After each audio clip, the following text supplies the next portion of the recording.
Good evening, my MBP News TV family. I'm here today with yet another sad news of yet another school shooting. I have spoken about other school shootings.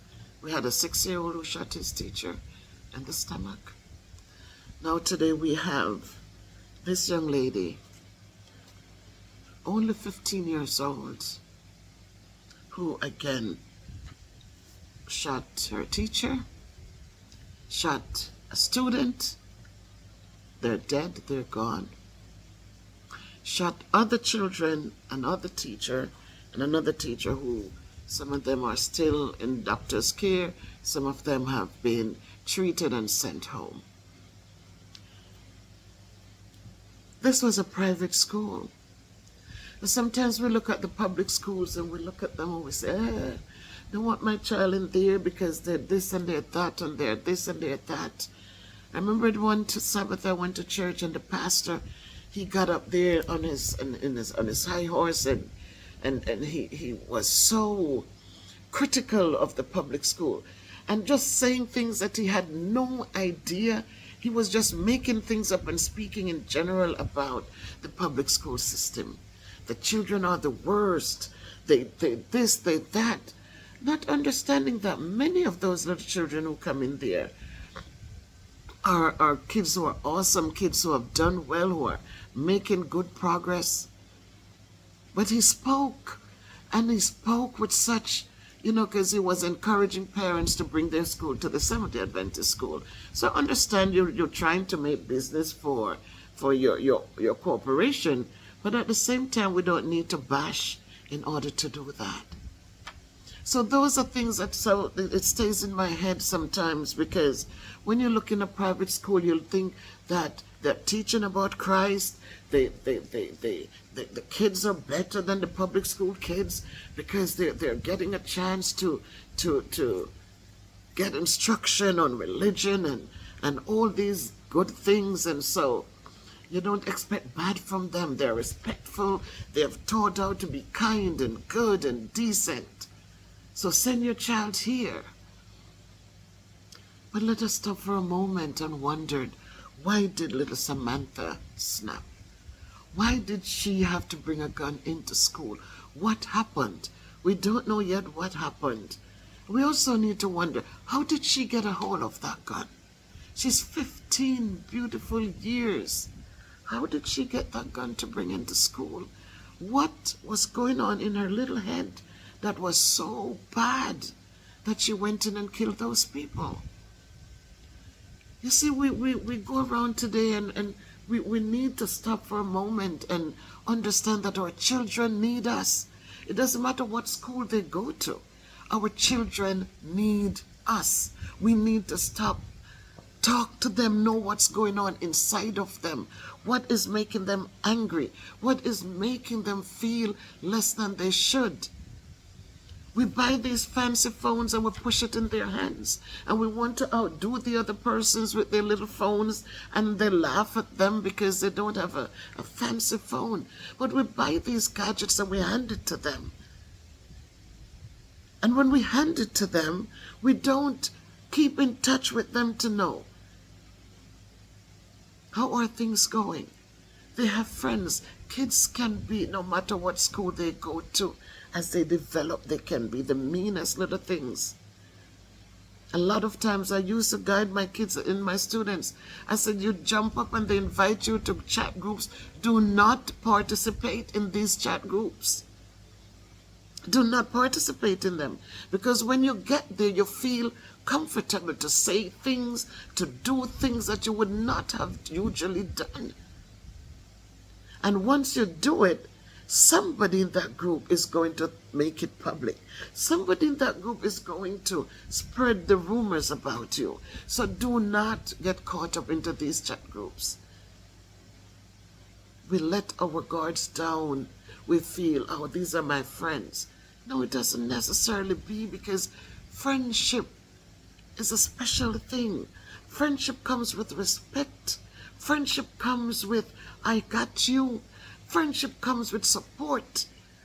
But a lot of people who, as they say, my grandmother used to say, and I talk about her a lot, it's not everybody who kin them teeth with you means that they're laughing with you.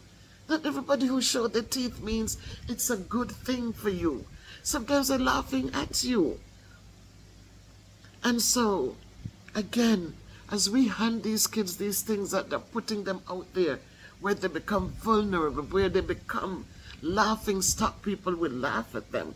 People would ridicule them. People will talk about how they look. People will talk about all the different things. If they're not doing well in school, you have friends who will go out and publicize it, and they become a laughing stock. So let us as parents be aware of what they're listening to, what they're watching, who they're partnering with on social media, what they're putting out there in social media. Because when they feel that they can just be themselves, sometimes it becomes harmful to them. And so in this small private school in Madison, Wisconsin, not the first shooting in Madison, Wisconsin, but in this small private school, what could have happened to little Samantha that she brought a gun in, killed 2 people, hurt so many other people, I think 6 more, and then took her own little life. She didn't even start living as yet. She didn't even start living her life. But gone, just gone. So may God have mercy on their souls, and may He, just comfort those who need to be comforted. As parents, we're so busy. We're so busy. Some of us, we work hours, and when we leave work, we go on with friends. We're going to visit other people instead of going home and just make sure dinner is ready, and you can have a dinner with your children at the table, and you can talk, and they can understand that you will understand whatever they're going through, that they don't have to go through it alone. And parents, whether you're rich or you're poor, doesn't exclude you. No matter what your situation is, make time for your children. You brought them in this world. You want them to be successful. You want them to do better than you have done. So let us stop just thinking it's whatever with our kids. They need us. Don't let them have to do the crazy, the drastic, the over-the-top things to get our attention. They need us every minute, every hour, every day. They need us. They're going through changes mentally, physically. They're going through. They're trying to find who they are. Guide them and love them. Guide them some more and love them even more. Empower them. Tell them of their greatness and their goodness. Tell them. Because when we believe in them, guys, you know what? They fight hard, and they try to do better. Empower them. Build their self-esteem. Give them the power to know that they don't have to be like anyone else. They can be their own beautiful, unique self. It's okay. It's okay. The holidays are here on us. And as we celebrate, let's not think about how much gifts we can give to our kids. Let's cut that out. Let us think of how we can support them morally, spiritually, how we can be there for them mentally, physically, emotionally. They need these supports. It's not about what you can buy them, all these things, but inside is hollow. They're yearning. They're crying out for love. They don't want your gifts. They want you to love them and appreciate them. So stop buying their love, because a gift doesn't take the place of positive words. I'm proud of you. I'm proud of you. I'm proud of the progress you have made. Thank you for trying hard. Thank you for doing your best. I'm here when you need me. My child, everything is going to be all right. Those are what your children need more than anything else. So go forth and be there for your children. Please, please.